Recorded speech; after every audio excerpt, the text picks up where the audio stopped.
ጊዜ ጸሎቱ መሆን ያለበት መጨረሻን አሳምር ላይ ነው። በ2010 ከጃኪ ቻንጋ ጋር ያስደመመ ሰው ነው ቢባል ማን ሊያምን ይችላል? ያ ተንደላቁ ሲያድግ ብሩስ ሊ የተባለው ጄደን ስሚዝ በአሁን ጊዜ ሰውነቱ በጣም በሚያሳዝንና እሱ እስከማይመስል ድረስ ከስቶ አጥንቱ ገጦ የጥርስ ቀለም ሳይቀይር ተቀይሮ ማንነቱን አጥቶ በየመንገዱ ልብስን አውልቆ መታየት ጀምሯል። የዛሬው ናይበልና አርቲስቱ ታዋቂ ዘፋኝና ራፐር ከመሆኑ በላይ አሜሪካ ውስጥ ጎበዝ የሚባል አክተር ለመሆን የበቃው ገና በልጅነቱ ነበር። ብዙ አድናቂዎቹ ከአርቲስቱ ጋር በስራዎቹ ከመተዋወቃቸው በፊት ከአባቱ ጋር በነበረው ቃለ መጠይቅ ሊያውቁት ችለዋል። የአርቲስቱ ሙሉ ስም ክሪስቶፈር ሲዝ ስሚዝ ሲሆን በሐምሌ 8 1998 በአሜሪካ ካሊፎርኒያ ከአባቱ ዊል ስሚዝ እና ከእናቱ ጂዲ ዊንከር ስሚዝ ነበር የተወለደው። ሁለቱም ወላጆቹ አሜሪካ ውስጥ ታዋቂ የሚባሉ አርቲስቶች ነበሩ። ጄደን ለቤተሰቦቹ ሁለተኛ ልጅ ሲሆን ታላቅ እህቱ ዊሎ ስሚዝ እና ታናሽ ወንድሙ ቴሪ ስሚዝ በመባል ይጠራሉ። ጄደን የመጀመሪያ ሙዚቃውን እንደ አውሮፓውያን አቆጣጠር በ2007 ነበር የሰራው። ከዛ በኋላ 3 አልበሞችን፣ 3 ነጠላ ዜማዎችን እንዲሁም ከጀስቲን ቢበር፣ ፖስት ማሎን እና ሪች ዘካሄድ እንዲሁም ደግሞ ሌሎች በርካታ ታዋቂ የሚባሉ ዘፋኞች ጋር በአንድነት ለመስራት ችሏል። ጄደን በመንግስት ትምህርት ቤት ጫፍ ደርሶ የማያውቅ ሲሆን በልጅነቱም ከቤት ወደ ትምህርት ቤት ከትምህርት ቤት ወደ ቤቱ ሲመላለስ በቅንጡ መኪኖች ነበር የሚንቀሳቀሰው።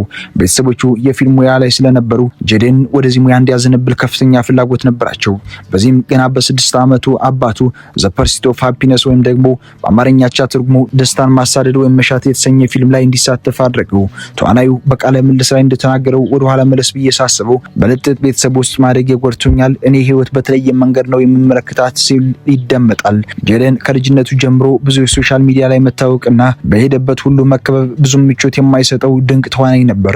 ጄደን በመገናኛ ብዙሃን በ2006 በሰራው ድራማ እንደ አርቲስት ከሚጠቀሱ ሲሆን እሱ ግን ወደ ሙዚቃው እንደሚያዝነብል በርካታ ጊዜ ለመናገር ችሏል።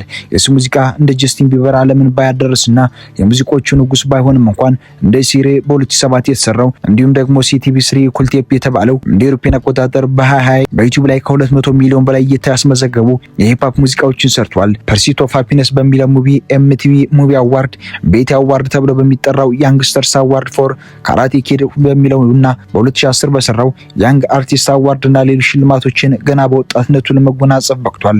ጄደን የሂፕሆፕ ሙዚቃ አንድ ስቴፕ ከፍ እንዲል ለማድረግ ሞክሬያለሁ የሚል ሲሆን ሶስተኛው ደብል ትራኩ እንደ አውሮፓውያን አቆጣጠር በ2018 ነበር የተለቀቀው። በሲንገር ራፐርና ሶንግ ራይተር የሚታወቀው ጄደን እዚህ ይጠቀማል። የተለያዩ ሺሻዎችን፣ ሱሶችን ይጠቀማል። በዚህ ምክንያት በልጅነቱ የነበረው ስብና ሊጠፋና ሙሉ በሙሉ ሊወገድ ይችላል። ፊቱ አሁን ላይ ሙሉ ለሙሉ ወደዚህ ሊቀየር የቻለውን በዚህ ምክንያት እንደሆነ ይናገራል። ለዚህ ማሳያ ከሱ ጋር ዘካራቴ ሙቪ ላይ አብሮት ይፋለም የነበረው ቻይናው አክተርስ አብሮት ከተፋለመው አይሾ ስፒድ ቻይና ጋር ላይ ሄዶ በሰራው ቪዲዮ ላይ ሊያካትተው ይችላል። አሁን ላይ ያለው ፐርፎርማንስ እና ጄደን አሁን ላይ ያለበት በሚያስጠላ ሁኔታ በብዙ መገናኛ ብዙሃን መነጋገሪያ ሆኗል። ያ ልጅ በጣም አክቲቭ የሆነ ከአይሾ ስፒድ ጋር ባሳየው ፐርፎርማንስ ሲደነቅ ነበር። በሌላ በኩል ደግሞ ጄደን አሁን ላይ ያለበት ሁኔታ በሱስ ተዘፍቆ እንደ ጀስቲን ቢበር ሱሪውን አውርዶ ነው የሚሄደው። ለዚህ ሁሉ ምክንያቱ ደግሞ ሱስ ነው። የዚህን ዝነኛ የፊልም ተዋንያን የፍቅር ህይወቱ ስንመለከት ከተለያዩ ኢንተርናሽናል የሴት ሞዴሎች ውብና ቆንጆ የፊልም አክተሮች ጋር በተለያዩ ጊዜያት ፍቅር እንደጀመረ ይነገራል። በተለይም ከአንዱ አንስት ጋር በነበራቸው ረጅም የፍቅር ግንኙነት ጊዜ አንድ ልጅ ወልዷል የሚል መላምቶች እንደሚገኙ የተለያዩ መረጃ ምንጮች ይጠቁማሉ። ያም ሆነ ይህ ግን ጄደን ስሚዝ እስካሁን ድረስ ምንም አይነት ልጅ አልወለድኩም እያለ በተለያየ ጊዜ በተለያዩ የማህበራዊ ሚዲያ ገጾች ላይ ለሚቀርብበት ጥያቄ ምላሽ ሲሰጥ ይስተዋላል። ሁላችንም ራሳችን ከሱ እንጠብቅ እያልን የዛሬ ፕሮግራማችን በዚህ ቋጨን። በቀጣይ በሌሎች ቪዲዮዎች እስከምንገናኝ ለቻናላችን አዲስ ከሆናችሁ ሰብስክራይብ፣ ቪዲዮን ላይክ እንዲሁም ደግሞ ኮሜንት መስጠት እንዳይረሳ። ሰላሙን ተመኘን።